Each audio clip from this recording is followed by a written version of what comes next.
पुणी एक दुखद घटना सामना को आसी।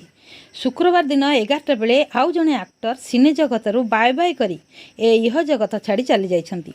सकाळ 11टारे निज बासभवन में बेकरे रसी दे आत्महत्या करिसेंती राईमोहन। संगे संगे करेन्ट परी चारिआडे खेली जाइथिला ए संवादटी। से पेंडाल यात्रा जगत और सिने जगतर जड़े जनाशुना खलनायक थिले। सबु चरित्र को अति निखुण भाव में पार्टीर गर्जन रे दर्शक बाघ आसिला बोली कहती। तांकर डायलॉग कहवा स्टाइलटा अति नियारा थिला। तांको मृत्यु खबर पाई समस्त घर पाखरे शह शह लोक रुंड हो जाइथिले। समस्तंकर गोटे डिमांड एहा को भलरे इन्वेस्टिगेशन करा जाऊ। साई पड़िशाठू सिने जगतर समस्तंकर से गोटे कथा, राईमोहन अति भद्र लोक थिले। तांकू देखिले डर लगे किंतु कथा अति भद्र आउ अमायिक।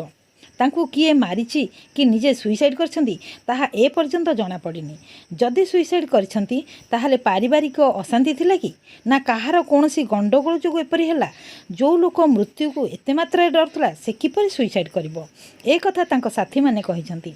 रोल ले जदि मृत्यु कथा थिबो तेबे राईमोहन ऑफलाइन हेउ बा ऑनलाइन हेउ से भयभीत कर जाती।